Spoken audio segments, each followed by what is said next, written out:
Hey guys, it's GirlGotGame, and these are my final thoughts on Gilded Shadows. Before I continue, just a quick note that this video will have spoilers, so if you haven't played Gilded Shadows yourself yet, or watched a playthrough of it, I highly encourage you to do so first before watching this. And now, let's begin. Starting with the writing, I think I could just clap, for the next 5 minutes, and that would basically sum up my thoughts on it. This game truly had some of the best writing I've ever experienced in a visual novel. The world building in particular is absolutely fantastic. The world of this game felt so realistic and fleshed out in every which way. As a lore nerd, I was so thankful for the glossary with all the terms explained. I don't think I even went through all there was to explore with the glossary, so you can really deep dive into all of the factions and the way Sci works and everything if you want to. Having a lot of that be part of a glossary is a great way for the pacing of the story and the routes themselves to not get bogged down. I thought that the handling of anything unfamiliar was explained well in the story itself, with the main points brought out so you could have enough of an understanding to continue, but I really appreciated those terms being highlighted in the text so I could select them and get a more in-depth explanation from the glossary. The lore nerd inside me was very pleased by this. The characters were also very well written as well. There were so many of them, both major and minor characters that brought so much life to the world. I felt like they were all unique, and the vibes were so different depending on which faction or part of the planet you ended up on and who you interacted with. Something else I really appreciated about the writing was how it tackled some very serious issues and storylines in a very nuanced way, often from multiple viewpoints. I lost count of the number of times a character or characters would comment on something, and it would be something I'd either chew on in my own brain later, discuss with my husband after recording, or talk about sometimes when replying to some of your insightful comments on those moments. The writing was absolutely a highlight of this game, and I cannot praise it enough. Moving on to the art, it was so pretty. It shares a lot of characteristics with the art in Steamberry Studios' last release Changeling, particularly in the character department. I had more than a couple people who commented during this playthrough that they first started watching because the art reminded them of Changeling, and they were delighted when they learned there had been a new game by the developer. Another continuation from Changeling that I loved is the variety of character expressions, especially of the characters in the background, as they're reacting to the conversations happening in front of them. The characters are all so expressive, and you can really see so clearly how they're feeling, and perhaps what they're even thinking in some cases just because of those. I can't imagine how much work it took to design all of those variations, but it was greatly appreciated because it made the scenes even more interesting, and in some cases funny because of those expressions. The background art was really pretty too. While not as whimsical and soft as Changeling's backgrounds, I thought Gilded Shadows' backgrounds were perfectly suited for its setting, where you can often see holograms and the use of light is more contrasting with bright lights and dark shadows that perfectly fit this game's sci-fi theme. There were a few backgrounds that were used a few times and others that were recolored, but I'd still say there was a really nice variety of backgrounds throughout the game. I particularly liked how each faction and part of the planet felt unique due to the different architecture and in some cases lighting. For instance, Delphine, Braceil, and the Twilight Waste all have vastly different feelings to them because of these different backgrounds. And then Morgan herself has a lot of variation to her art-wise. Not only do you have a variety of customization options when you start the game, but depending on which route you end up on, she'll have different hairstyles, different styles of clothes, and I loved all of the variation with that as well. There were also a lot of CGs per route, and I have quite a few favorites. I was particularly impressed by how the customization you set for Morgan is included in the CGs as well. I also really appreciated that all of the guys had a fairly equal number of CGs across the board too. All in all, the art in this game is just incredibly well done. And finally, the music. There's a wonderful variety in the music as well. While I wouldn't say there was any particular piece of music that really blew me away, I would also say there wasn't any song that I disliked either. They all felt appropriately used at certain points of the story, like the high-energy ones when a fight or something dangerous was happening, and the quieter, somber ones for the sad scenes. I can't think of a time when a song choice felt odd to me, and none of them were overused at any point either. Along with the music, there was also a nice mix of sound effects as well. There aren't many, but they're utilized well, and the ones that are used for sci effects are particularly well done.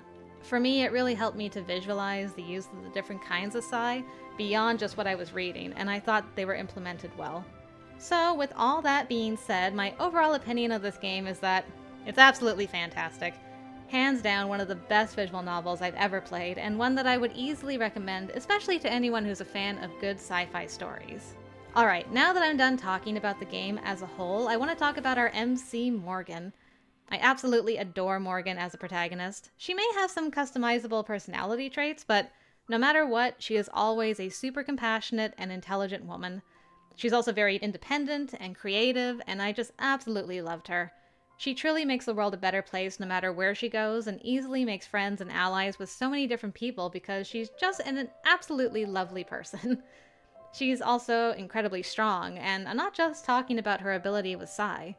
Considering the major and sudden changes that she experiences throughout the game, a lot of it quite traumatic at times, this girl is hella resilient. She pushes through some incredibly difficult situations, sometimes pushes too hard, but I really admire that resiliency of hers and the effort she puts in to push herself through, even if sometimes she pushes herself too hard. The only negative Morgan may have is that she has the tendency to be an overthinker sometimes, and creates problems or issues that don't actually exist even when she hears that it's not an issue. Case in point would be Lance's route, where she hears continuously from him that she's not a burden, and he really likes having her around, but she spends the majority of the time questioning whether that's true and still partially planning for her leaving.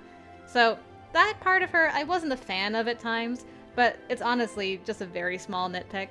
I was truly impressed with how different Morgan's approaches and thinking on things change depending on what personality traits you choose for her in the beginning. It goes way beyond flavor text with only a sentence here or there that's different. Sometimes whole scenes play out completely differently just because of those traits, and of course some choices are locked behind the traits as well. I also love that you don't have to pick the perfect personality in order to get the ideal ending. There are many paths that you could take to get to a good end, and I really appreciated that the writing was flexible and done so well so as to give the player a real personalized playthrough and doesn't penalize them from getting an ending just because of what traits they chose at the beginning of the game. It also offers a lot of replayability too if you're a crazy person like me who likes to see all the differences that can occur. But anyways, all this to say, I adore Morgan. I found her to be very relatable and sympathetic. She's definitely one of my favorite MCs, and I'm really going to miss her now that this game is finished.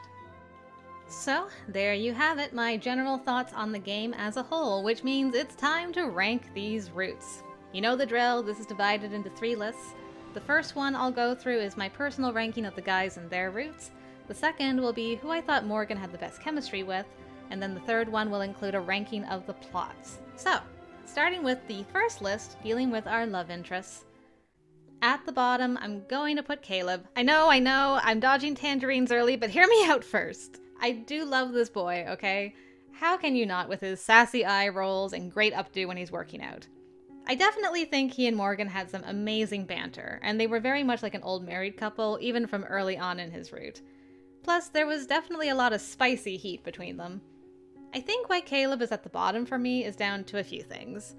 First, and this is totally something I did to myself, so I'll take full responsibility for this, but going into this route, I was really expecting more of an enemies to lovers type vibe, but it ended up being more of a grumpy tsundere route instead, which is more than fine. I do love my grumpy tsuns after all. But I think I felt some disappointment because I wanted more of a fighting period between Morgan and Caleb, but they warmed up to each other really quickly, surprisingly. Caleb was really the only one trying to pick fights, and most of the time it was just because he was worried. Which, and this is also a me thing, but I'm personally not fond of being yelled at, worry or no worry. Do I understand it? Absolutely. But it isn't something I particularly enjoy, especially when one of the following is true. Either the MC hasn't done something that reckless, or the love interest is doing equal, if not more reckless things, both of which happened in this route. And, spoiler alert, that kind of plays into the ranking of another certain rook in this list too. But back to Caleb, I think the other thing was that compared to the other guy's routes, his route really didn't have any urgency to the overarching story. The plot with the relics didn't feel all that important, and Morgan just kind of seemed to stumble into the correct way to deal with things without too much effort. I also felt like she didn't really benefit from having Caleb as her trainer, as she only really used rook abilities once or twice, but it was more her king-like abilities to interact with the relics that ended up helping the most in this route. I did like running into Kesa and Jack, and Brennan as the villain was also something I enjoyed. But just overall, when I compare Caleb to the other guys, I have to admit I enjoyed their routes more, so Caleb shall have to make the foundation of this list at the bottom. After Caleb, I think I'm going to put Ruben here. Ruben is so sweet and a great character. I really enjoyed getting to know him better, and seeing the world from the most normal side of things was interesting. It was really cool spending time with someone who didn't have special powers, and I thoroughly enjoyed the detective aspect of this route. Going into crime scenes and using Morgan's powers in a different way so as to gather clues was really compelling. The whole plot and romance felt really well paced. I also absolutely adored the domesticness of them sharing his flat, and apparently Magnus did too, since he really encouraged them to stay together during this route. I initially thought Ruben would rank more in the middle of my list for me, but the more I thought about it, the more the other guys beat him out, for a couple of reasons. The first is that this route had a very slow burn feel to it. I personally am not generally a fan of slow burns. I also would have just liked a little more from Ruben about why this had to be a slow burn. While we got the implications of he had been in at least one other relationship where things ended badly, I personally wanted more from him on that so that I could really understand his hesitations. I do want to acknowledge that in the context of how much time actually passed in the route, plus the fact that this is very much in line with Ruben's character, it felt super realistic that he hadn't opened up to Morgan about it yet. But for me personally, since I'm not going to be privy to that conversation whenever it happens down the road, I as a player would have liked to have had more insight. Even if it was a POV or a scene where Ruben was talking to Winter, maybe without Morgan present, it would have got me more invested in him. And speaking of Winter, he's actually part of the other big reason why this route didn't rank higher. For one thing, I felt it was a missed opportunity for there to be some connection between the Arnsol investigation and the nano-overgrowth incident that he and Morgan experienced as kids. But once again, I'll admit that's on me and misplaced expectations, but I thought it would have been a cool explanation for why Ruben was involved in the Arnsol conspiracy theory in the first place, because it was due to his connection with Winter, but I digress. The other reason that's connected to Winter is that compared to the other routes, I felt like this is the one where Morgan had the least support and was on her own the most for, if not for Ruben sticking by her through thick and thin. Like, I really liked Winter in all the other routes he showed up in. He was very kind anytime he interacted with Morgan. But in Ruben's route, I never knew whether I was coming or going with him. He was aggro for most of it, and it wasn't ever really addressed at any point, so I never felt like he and Morgan truly made up. And then, other than their boss at Utpal, there was no one that Morgan really interacted with.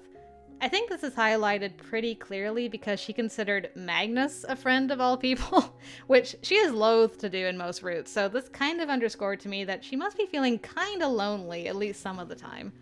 Because Morgan's closeness with other characters and how she's able to forge such strong bonds with so many is one of my favorite things in this game, for that to be very absent in this route brought down my enjoyment of it too, so I'm sad to say that Ruben ended up not very high on my personal list. Up next is Jack. Let me just start by saying I tried really hard to get myself to rank him higher because he hands down has one of the best plots of all the routes. His was definitely one of my favorites as far as that's concerned, so rest assured he'll be ranking higher on my plot list. When I started his route, I definitely was expecting him to rank pretty highly because, y'all know, I love my flirty boys. And he was certainly very flirty and made some quick moves on our girl, which I enjoyed. However, he was so gosh dang absent from his route that I got annoyed with him. Especially after he had the cheek to constantly interrupt Case's route, and then later also Lance's route. How rude can you be? But I do think his absences made it hard for me to connect with him, and I also felt like half the time he was around that he and Morgan were arguing with each other about how one of them is worrying the other sick with their reckless stunts, which, as I mentioned earlier with Caleb, is not one of my favorite things. I will say, at least in this instance, Morgan and Jack really were doing very reckless things, so I could understand the strong feelings from them both. I do think it was cheeky of Jack, though, to sometimes sneak off to do something without telling Morgan, and then he'd be trying to break through her shielding to stop her when she tries something without informing him first, which is kind of dangerous, now that I'm realizing what smashing through someone's psi shield does to them mentally, so good job on that one, Jack. I think this route could have also benefited from some quieter, sweet moments between Jack and Morgan, which was very hard to do with him being gone, and also just by the nature of the plot in his route being very tense and involved, so there really wasn't any downtime for these two. I guess they have a very fiery type of romance with a lot of bickering and making out, and they at least seem happy with that arrangement, so I guess that's all that really matters in the end.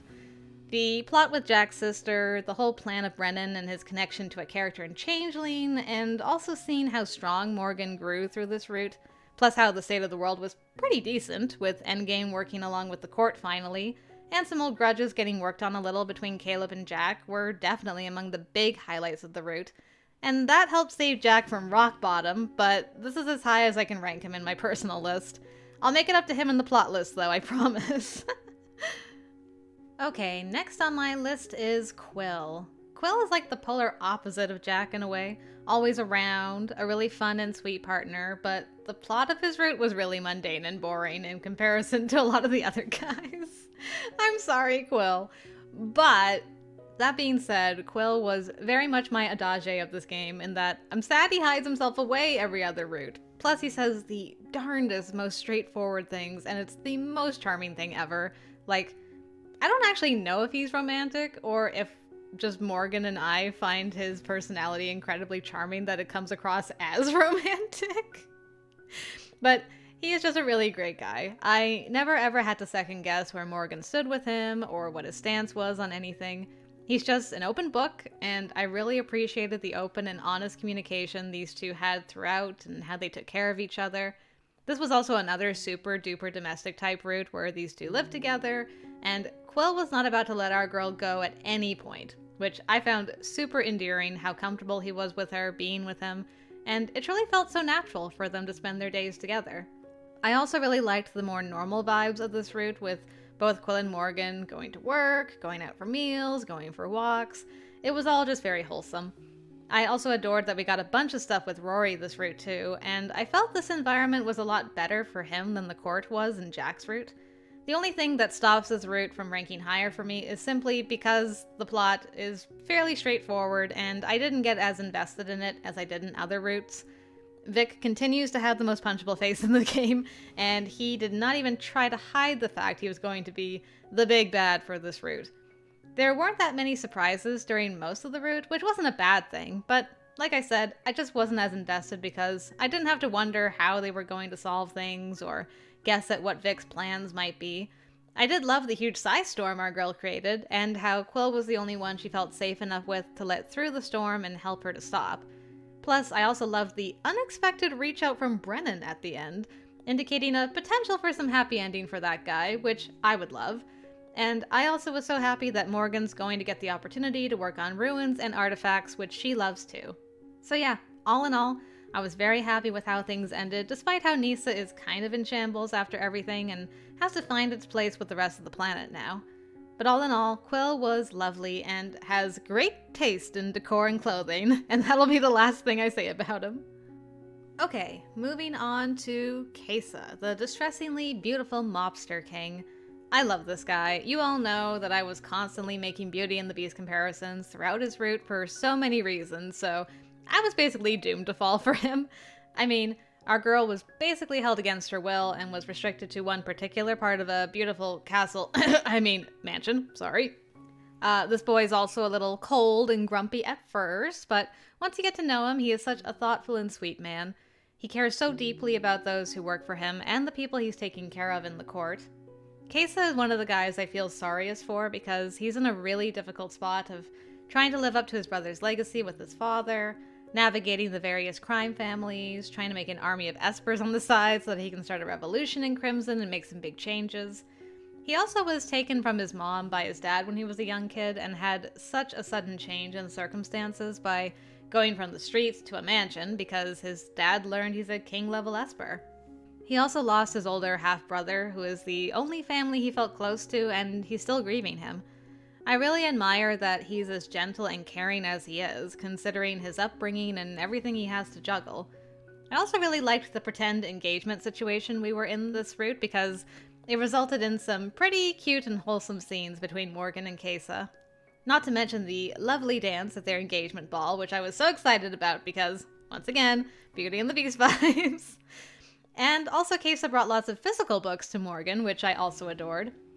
Kesa probably would have ranked higher for me if he also hadn't been absent for quite a bit of his route early on. Like I said before, he's juggling a lot of responsibilities, so I get why he was gone, but I still had canon Jack was salty and trying to keep me and Kesa apart. But still, it made the beginning of his route pretty slow, especially because Morgan's also not given a lot of information early on and is under the most restrictions out of all the routes. So it feels like she's stuck in limbo for a while until the plot starts picking up speed about halfway through. But yeah, I'd say it's mainly the pretty slow start and Kesa's absence that brought this route down a bit. But I still adore Kesa. He's truly one of, if not the most princely of the guys, and the fact that his route ended with a wedding CG is probably my favorite ending out of all the guys because I'm weak when it comes to wedding ends and dating sims. After him, I'd put Sweet Ari, the knightliest of knights. He falls just short of my top 3, but honestly, the fact that he was the first route I played through and is this high on my list is a huge testament to just what an amazing being of a man he is. My heart never fails to twinge whenever he would grace me with his presence in the other guys' routes. I've always got a soft spot in my heart for the stoic boys who come across as emotionally detached and then they slowly open their heart to you. And Ari also had the sad backstory of being given away by his parents kind of in desperation because they didn't know what to do with a small child with his level of power, so he basically grew up in a lab environment with very little human interaction, and the interaction he did get was basically to iterate over and over how he had to squash his emotions down so his power didn't go out of control. It broke my heart over and over how Ari would be so scared about these new emotions he was feeling with Morgan, and seeing in real time how those were affecting his power still. Shout out to the teleporting into the shower scene, by the way, which is one of my favorite scenes in the game. But I just absolutely adored the soft, slow romance that built between Morgan and Ari, and seeing her patience with him and his trust in her bloom into a beautiful romance. It was just overall such a soft, romantic route that gave me cavities throughout, which is why Ari's one of my favorites. His route also had a solid plot, even if it wasn't particularly complex. It was our first real hint of Nyx and the work they were doing, and as much as Trent annoyed me, I was glad for Morgan's sake that she was able to finally get some much-needed closure from that chapter of her life. That relationship not closing properly is something that still affects her to some degree in other routes, so I was personally happy for her that she was able to finally tell Trent face-to-face that the relationship was over, and I think it's good for Trent too, so he doesn't keep living in his delulu fantasy that they're still dating either. But anyways, Ari is great. I will always love that man, and he has a very special place in my heart. And now we've made it to our top 3, and I'm going to be totally honest, any of these 3 could easily move around depending on the time of day when you ask me who my favorite is. They're all just that good, and these were the hardest for me to rank. At number 3, it's going to be Lance. I really thought he was going to be my number 1 for the longest time. He is just an absolutely perfect man in every way. I don't think I'm exaggerating when I say that. He's handsome, he's funny, he's incredibly smart, so freaking talented in so many ways. He and Morgan hit it off so quickly and so effortlessly. Probably the most domesticated of all domesticated routes in this game, and I just felt like squeeing the entire time we spent with Lance. I also absolutely fell in love with the Waste. It feels really calm and peaceful out there, with some beautiful scenery and more than a few ruins for our girl Morgan to explore too. I really appreciated that Morgan and Lance had many serious and mature conversations about their relationship, including how they were holding off on confessing to each other due to the circumstances they were under, and trying to discern if there was an attraction just because Lance was taking care of her and she had no one else to turn to, or if there was something more there. I also absolutely adored that Lance kept basically no secrets from Morgan. I mean, if you don't count him calling Endgame in secret for the final showdown, but to be fair to Lance, Morgan pulled a similar trick with Crimson, so I'm not holding that too badly against him. I honestly thought when I started his route that him being partly the planet AI could have been a sticking point, or the fact that he was the eldest son of the Fianchetto family and they thought he was dead might have taken a while to learn, but no, he was super nonchalant about both those things fairly early on, so I appreciated how little drama there was between them as a couple. It was also great that despite the remoteness of Lance's place, there was still an opportunity for more characters to make themselves known, with the Nomos coming in to do archaeology work, and they took to Morgan so quickly. It was great to see our girl so much in her element with helping them with the ruins, and I think it was the most we saw her like this in any of the routes. I think what brought down Lance from being at the very top is that, firstly, there really wasn't much of any real conflict for this route. There was one, but it was very last minute, and resolved itself exceptionally quickly thanks to Crimson and Endgame coming in guns or a Psi blazing at basically the same moment, which was hilarious. But I just didn't feel there was a lot at stake with this route compared to others. And secondly, it just hurt to be in Morgan's head and have her constantly trying to convince herself she had to leave. Those feelings were definitely natural and relatable, but by the time we're 3/4 through the route and she's still really chewing on how she should not get attached and it's inevitable that she must go back and face consequences is just so sad and mildly frustrating, at least for me. It also just really bothered me that she gets an active choice option to leave literally minutes after her and Lance have confessed to having these strong feelings and are intimate with each other. Lance has also reiterated for the 1000th time by that point how he doesn't want her to go and that she'll be safe there. This is also where the bad end branches off from, and that moment was just gut-wrenching for me thinking of it from Lance's perspective. Someone who resigned themselves to a life of solitude and who had learned both to love again and love for the first time from the AI's perspective. And for her to just leave right after they're intimate without even a note or anything bothered me. But all that being said, the ending for this route is definitely among my absolute favorites because, Jack interrupting a couple once again notwithstanding, I loved that Endgame was still getting a shakeup, and most importantly, Kesa and Karis got Deimos back, and that reunion was just so perfect. I felt so emotional through it for all of them, and I really appreciated how both Kesa and Karis could recognize that Lance was different than Deimos, but they still loved him as family and were just happy to have him as part of their lives again. I'm particularly happy for Kesa's sake, and really glad that secret visits are able to be had without Lance having to go back into the clutches of Crimson once again. All in all, a fantastic route, and Lance is truly perfect in so many ways. Now at number 2, Yu Sasuke. I was so freaking excited for this guy's route, basically from our very first interaction with him in this game, and oh boy, he did not disappoint at all. I was so unprepared for how romantic his route was, but I loved every second of it. Yu is an extremely intelligent, sassy, and flirty man, so how could I not fall for him? He also knows how to dress to impress with that purple date outfit of his. Literally, how did he know my favorite color? We had seen a lot of his directness in other routes before his own, and I have to say, his direct approach to romance was just lovely, and an absolute breath of fresh air. I loved the open and mature communication between these two, and I really liked Yu's let's leave work at work policy for when he was on dates with our girl, even if that did come back to bite him in the butt a little bit later on in the route. Speaking of dates, I think this route felt the most like a normal dating relationship out of all the routes. The time skip at the beginning of the route I think helps a lot with that, since the initial awkwardness and introductions are over and done with, as well as the settling in for Morgan at Endgame, so she's just in a more settled state herself, which lends to a route that could focus on these two goobers spending a lot of their time getting to know each other strictly with a romantic focus. Yu also moves very quickly when he knows what he wants, which led to intimacy between these two the fastest out of all the routes, and yet it didn't feel rushed at all, just because the attraction to each other was so evident from the get-go. I also just want to shout out Yu for being a consent king throughout the entire route too. Even though he had preferences for how he'd like the relationship to progress, he was constantly checking in with Morgan to make sure she was comfortable with everything and encouraged her to always voice her feelings, and I absolutely adored him for doing that. And plot-wise, this route was really interesting too. We went to space for the first time ever, which was exciting, and the politics of what was going on in New Terra was very interesting.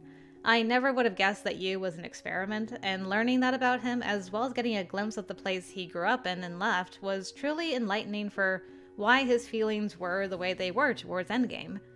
This was also an interesting route in that Morgan didn't directly help Yu with the problems he was dealing with on New Terra in a super direct way. Yu was the one who came up with a cure to the infection happening up there mostly on his own, but which was of course helped along by Morgan giving him a safe space so he could rest and figure out a solution to the problem literally in his sleep, rather than her using her superpowers to help him, and I really liked that. I also really enjoy any route that involves trying to take down Endgame's council, and we had some of that too in this route, even if it was more subdued compared with some others. But hey, some small changes are good here, and I liked how involved almost everyone in Endgame was with that part of the plot, especially the Queen's Guard, which felt the most like a family in this route out of any of the others in my opinion. Everything felt paced super well throughout, and I was thoroughly engaged the entire route, so you definitely earned his high spot on this list for me. And finally, coming in at number 1 is Magnus Ulrich. Yep, you heard me, the head honcho of Endgame himself. Now, I know, this is coming as a huge surprise because I definitely do not have a history of having an attraction to polarizing guys who take things too far, speak in riddles, try to sacrifice themselves as a martyr because they feel everyone else in their life has villainized them, and yet inexplicably have a soft spot they don't show to anyone but the MC because they're shocked by how they're understanding towards them and are made into a better person. Yeah, no video evidence exists of that at all. Now where was I? Oh yes, Maggie. I tried, guys. Ever since his route, I've been trying to manifest the routes after his to be my new number 1, but every time I kept thinking about my list after, up until now, when I'm recording this, my heart just keeps telling me, it's gotta be Magnus. Now, aside from being a very beautiful man, I really enjoy Magnus as a character. He's incredibly smart. You really have to be on your toes when you interact with him because he speaks in such a roundabout way a lot of the time. But once you get to know him, he does become very easy to read for the most part. I love his sense of humor and how much of a stinker he is with his constant trying to sneak out of his ivory tower or away from his guard. I find him very amusing, and at the same time, he's such a tragic character that my heart couldn't help but go out to him and really everyone in the guard once I learned the extent of the horrors the council has put everyone through. I also really enjoyed Morgan slowly falling for Magnus as she uncovered who he was beneath his mask.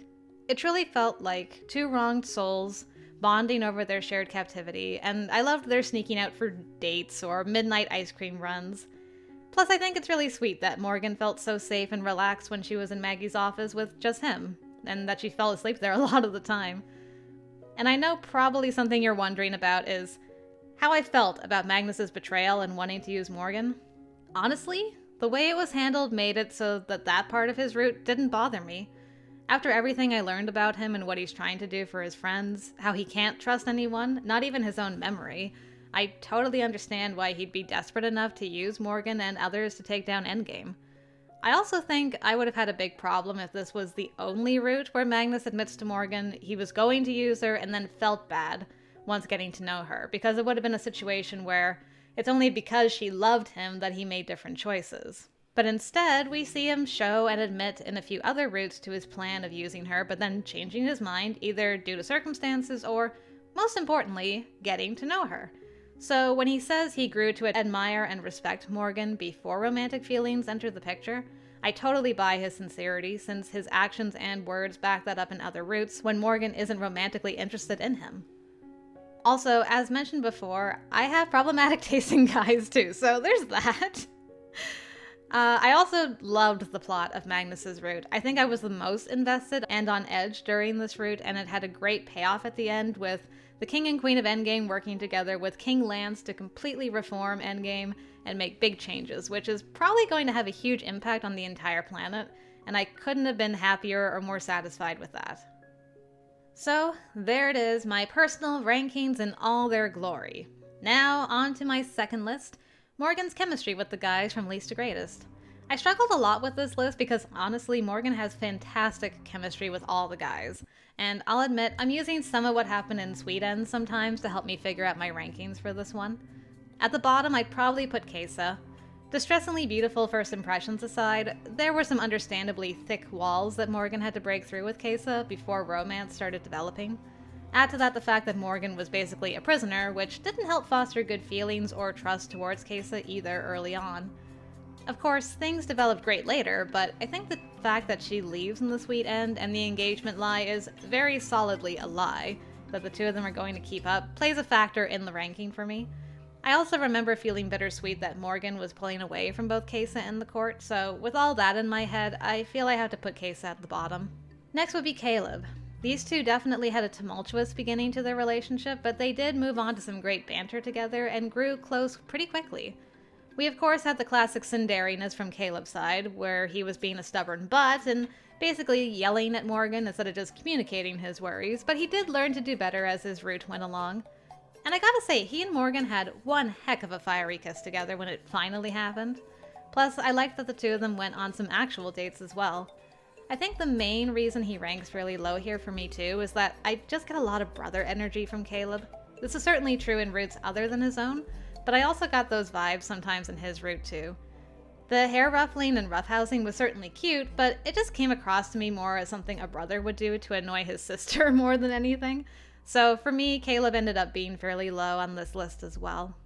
After him, I would probably put Jack. Now, I'll be the first to admit that Morgan and Jack had some awesome flirting banter with each other, and of course things got passionate between them very quickly as well. But again, for me personally, there was too much bickering back and forth between the two of them, and it lessened my enjoyment of them as a couple. They were both super reckless, and kept getting mad at the other for being reckless, and then turning around and doing something reckless themselves too. I think they had one of those fiery, passionate romances where everything burns hot, including frustrations, and I will admit that I think they did a good job of communicating and working through those. But just for my personal enjoyment, there were other chemistries I enjoyed more, so I'm putting Jack down here on this list. After Jack, I'll be honest and put Magnus here for chemistry. Yes, I can be objective some of the time. But truly, as much as I enjoyed his route, I have to admit that compared against a lot of the other guys, the chemistry is not as strong with him as it is with them. Magnus is a very hard person to get close to, even when he's more open with Morgan than anyone else, and Morgan is understandably annoyed with him for being that way, especially when she's first getting to know him. The payoff at the end of his route, where he finally listens to Morgan and his friends about not being a martyr, is so satisfying, because you can really see what an effect a romance with Morgan has had on him. But I'd be Delulu if I didn't have to admit our girl was under so much stress during that route and didn't really have a lot of time to just feel feelings for Magnus until really the very end of his route, so I think it's more than right for Magnus to be fairly low down on this particular list. Next would be Quill. He and Morgan had some amazing banter and really fell into their domestic life together with work and going out for dinner and other such lovely things pretty quickly, all things considered. Yes, Quill can be blunt, but I thought Morgan matched his energy very well, and I also loved that Quill basically allowed no time for Morgan's doubts to fester because he could read her like a book and would just immediately coax her into telling him, and then make it clear beyond any doubt that the doubts and fears that she had were unfounded. I thought they were a very healthy couple that brought out the best in each other, so he definitely deserves this spot on this list. After Quill, I think it has to be Ruben. I cannot deny the chemistry between him and Morgan. I mean, this girl was so impatient for his route that she was thinking about him in a ton of routes leading up to his turn. There was definitely a fire burning between them pretty much from the beginning. Despite Ruben wanting to pull back and his worry about pursuing things, he really couldn't say no to Morgan because he was as into her as she was into him. I really loved how respectfully and maturely these two handled their growing relationship, communicating openly, giving each other space, not pushing too quickly. And I adored that, whether in the passionate or sweet end, these two continued on with their domestic lives in his apartment for what seems to be the foreseeable future. Now at the top 3 for this list. At number 3, I'd put you. I was so not ready for him to come for me and Morgan's heart like he did, but he had all the right plays, and I was kicking my feet in glee more than once throughout his route. The flirting had me and Morgan blushing, and I really liked his direct way of approaching romance. I also really liked that these two had what felt the most like a normal dating relationship, with them keeping work talk for work, and spending a lot of their time together just cuddling on the couch or getting to know each other better with personal questions. I also loved that Yu's love language was so touch-focused, and all the snuggles and smooches between him and Morgan was something that I adored watching, so he's an easy number 3 for me. At number 2, I have to give it to Ari. I absolutely adored what felt a lot like a first crush situation with Ari. The slow-growing romance between Morgan and Ari was so sweet and soft and gentle. I loved the chemistry between them and how naturally it seemed to grow, and just how patient Morgan was with Ari, exploring, giving into feelings for the first time. There was also just so many adorable moments, like when Ari accidentally teleported himself into Morgan's shower. It was just all so cute, and I definitely had to put Ari near the top of this list. And finally, at number 1, I have to give it to Lance. There was such an immediate and instant attraction between him and Morgan. His whole route was just full of domestic goodness and wonderful flirting and young adult novel-esque CGs throughout. I was continuously blown away by the smoothness of Lance and just how electric things were between these two. He and Morgan felt like two puzzle pieces that fit each other perfectly, so this was an easy pick for my number 1 on this list. And finally, my third list, from least favorite to most favorite routes plot-wise. At the bottom, I would put Lance. I know, from first to worst between the two lists. But as strong as the romance was in his route, there really is not much in the plot department, mainly because Lance just up and tells Morgan everything that could have been an issue, like him being the missing and presumed dead heir Crimson, or him being partially the planetary AI. He also hides Morgan so well that nothing really comes along to threaten their peace for ages. It's only really the last 2 or 3 chapters where it feels like, oh yeah, there should be some kind of conflict fight thingy for some tension before the end, right? Nick's found your guys. Good luck! And then the cavalry comes in from Crimson and Endgame, and Bob's your uncle, pretty much. I mean, I love that Lance reunited with his family, but there was no interesting underlying plot for this route, and when the conflict did show up, it was wrapped up super quick with what felt like little effort. So I have to sadly put Lance at the bottom here. I think after him I'd list Quill. I loved being in a completely new dome, learning about neo-humans and Arensal, and of course catching up with Rory and learning a bunch about his backstory. Those were all absolute huge highlights for me. But honestly, the plot with Vic being the bad guy was very predictable and fairly straightforward. I'm pretty sure we all saw his sudden but inevitable betrayal happening. And while it was awesome to see our girl go full Hulk mode at the end and create basically a psi tornado, I couldn't help but feel disappointed that the whole secret mission to knock out what was blocking communication was absolutely unneeded at the end of the day. Next up is Caleb. Sorry Caleb, I've been most unkind to you with my lists, but as I mentioned before in my personal ranking, the Relic plot wasn't particularly compelling for me. For one thing, Morgan doesn't really get involved with it until much later in the route, and secondly, I felt things were not that difficult for her. Compared to other routes where you can really feel Morgan's struggles, it felt like everything came super naturally to her. And as I also mentioned before, her training with Caleb really didn't help her with resolving the plot in this route because she was using more king-like abilities with her hacking into the relics. I think the only time she did anything Rook-like was when she outrun Caleb to disarm the relic, so it just kind of felt like the training with Caleb didn't accomplish much, other than to spend more time with him nagging her about her training. I did love seeing Brendan again though in this route, and it also was good to see Caleb and Jack working together briefly once again. I kind of also wish we had a little more resolution in regards to looking into Sylvia, since that reveal happened here too. But all in all, the plot here just wasn't as interesting as others, so I have to put Caleb near the bottom once again. After that, I'd put Kesa. I really enjoyed the mafioso theme of his route. It was also our first time really getting to experience the night side of the planet, and I really enjoyed the fake engagement with Kesa, him planning a secret revolution, and the tense interactions with Karis. It made for a fairly exciting route. I think the main reason it doesn't rank higher for me is simply because it felt like it took a while for the plot to really start. It felt like there was a bit of time with Morgan basically stewing in her room while Kesa was out and about. If it wasn't for the slower start, this would probably rank even higher for me, but his route still had a lot of story elements that I really enjoyed. The next route on my list would be Reuben. This was such an interesting plot. We get to see a side of the world that's not touched on anywhere else. I really loved the mystery and case solving of this route. We got to see the more human side of things as well, if you will. With no one else having psi abilities, we really saw Morgan discovering things more on her own, with admittedly a little bit of help from Magnus. But I always adore seeing routes where Morgan's left to her own devices to figure out psi, since she comes up with very creative ways to use it, and that was no exception here. Girl was hacking into hospital systems and using psychometry from floors and rooms away from where she was looking. It was really cool. Through the solving of the case, we also got to find a group of young espers that were experimented on, similar to what Rory went through. And it was also interesting to learn more about the awful things that Nyx was up to and helping that group find their friend that they were looking for. This was also another route where Endgame was forced to make some changes and concessions due to Morgan's efforts, which is also always a good thing in my books. The only things that were a bit of a negative with me plot-wise was the sudden kidnapping of Morgan at the end. And I also was disappointed there ended up being no connection with the Arnsal case in the Sci event that Morgan and Winter experienced as kids. I'll admit that last one was disappointment brought about by my own theory making, but I still was disappointed. But otherwise, I did really enjoy the plot of this route, so I think Ruben deserves this spot on my list. Next I put Ari, just shy of the top 3, but the plot of his route was one I really enjoyed. One of the reasons this ranks as high as it does is actually thanks to Trent. Yeah, bet you didn't expect to hear that out of me. But what I mean by that is Trent coming back was a really good thing for Morgan. Him ghosting her a year ago is something she has no closure over in any other route, and it was really nice for her to get it here, even if she really had to get it through Trent's skull that he messed up and couldn't just pick up where they left things.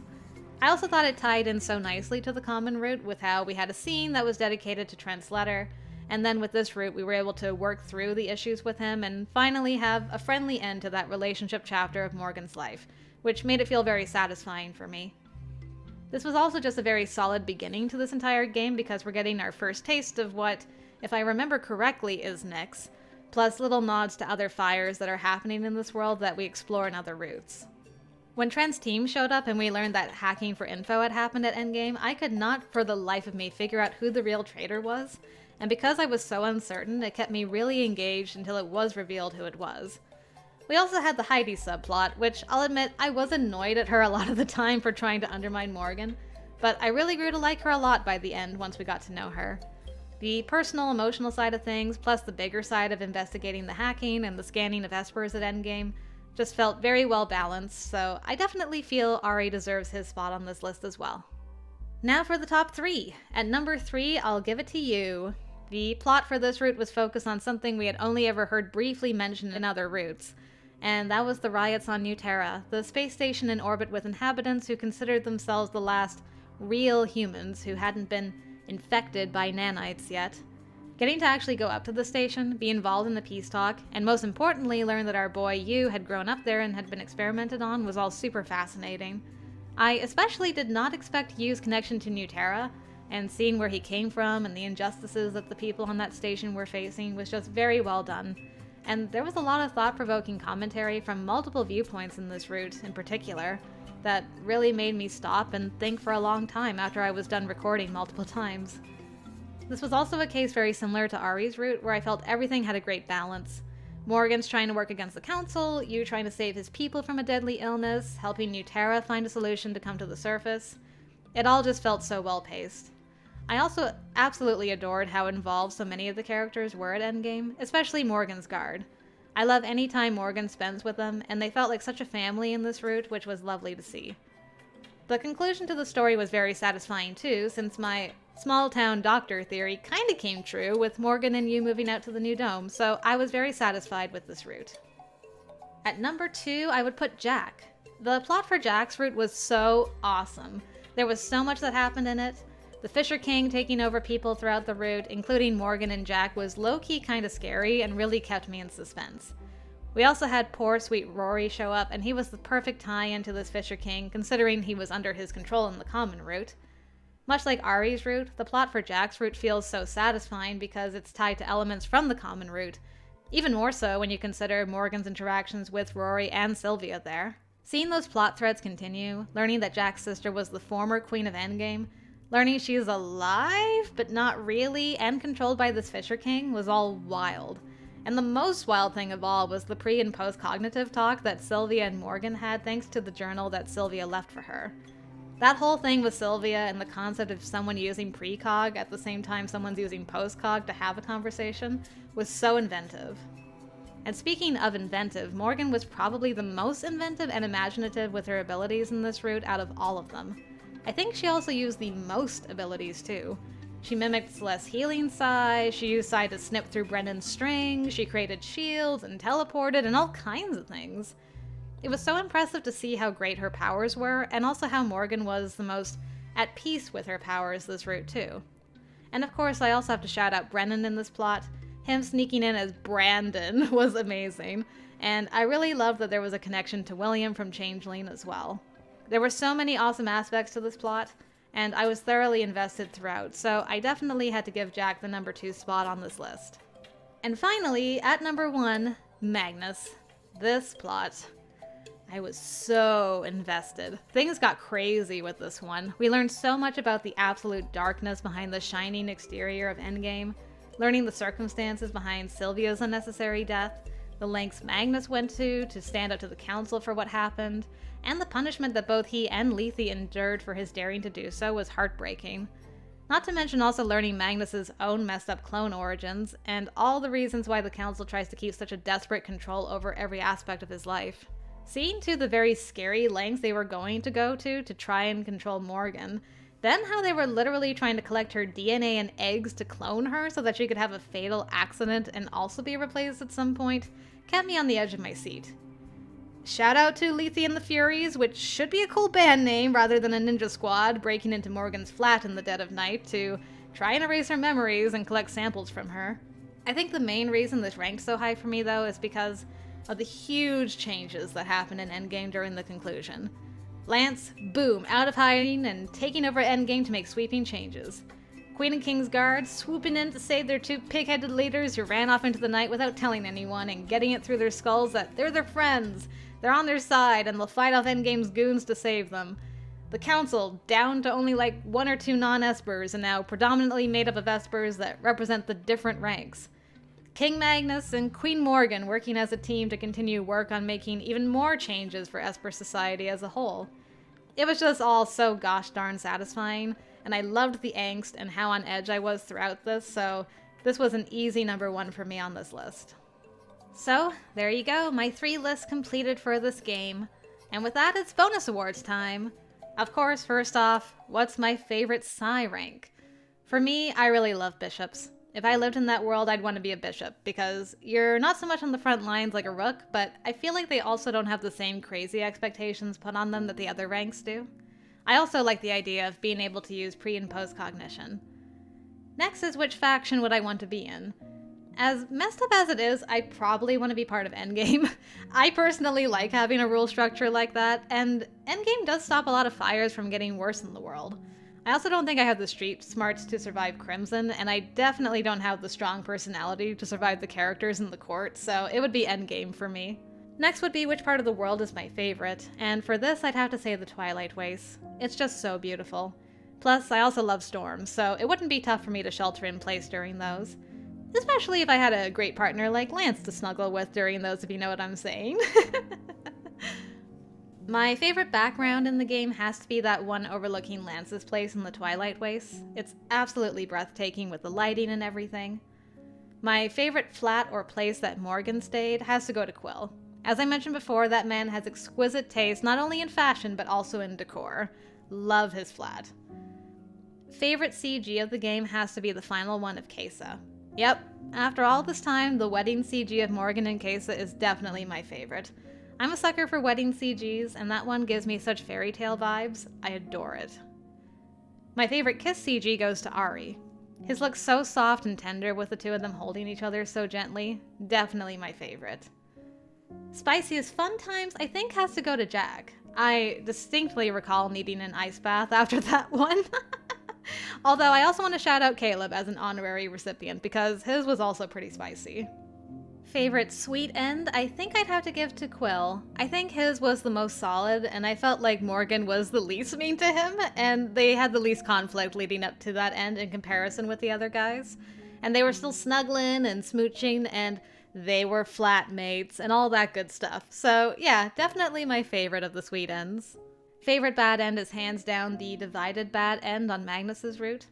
I was so gosh darn sad during that entire ending with Morgan being forced out of Endgame, Lance being devoured, Ari and Caleb cutting Morgan out of their lives forever, and of course Magnus deciding to play the biggest villain he could just so he could do what he thought was right for his friends and Morgan. That ending CG also gave me huge Doctor Who vibes, which also contributed to my sadness. A tragic end that hit all the right notes for me. Okay, moving on to something a little sillier, best sprite in the game is Caleb with his eye rolls. Did I include this award just so I could mention his eye rolls? Maybe, but you can't stop me, haha. Favorite side character has to be Vaughn. I love her. She truly made being at Endgame more than bearable anytime we were there. I do also want to shout out Veli, I know, of all people, just because I enjoyed his sass. And I also want to shout out Locke for his iconic loud tea slurping. And then slightly different favorite side character award, but this time for one that I wish was also dateable. And yes, it's Brennan. I will not be taking questions at this time. No, but seriously, I would absolutely have loved to spend more time with Brennan. He also comes across as a tragic character, and I already have a soft spot for him because of his connection to William and Changeling as well. I definitely wouldn't have complained if he had a root. Favorite Morgan hairdo is the cute bun she had in Lance's route, although I do want to shout out her chopped hairdo in Yu's route as well. Favorite Morgan outfit is a real tough one. There's so many amazing ones. But I gotta say, that red dress she wore in Case's route still sticks out the most to me. Girl looked absolutely stunning in that. My favorite piece of music in this game has to be the song that plays a lot in the Twilight Waste. I believe it's called Evensong, but I may be wrong. But anyways, every time you gaze out of the waste, you basically hear this song playing, and there's something so relaxing but also so alien mixed into it. I feel like I'm on another world whenever I hear it, and it's a piece that I associate so strongly with the waste, which is one of my favorite places, as you know by now.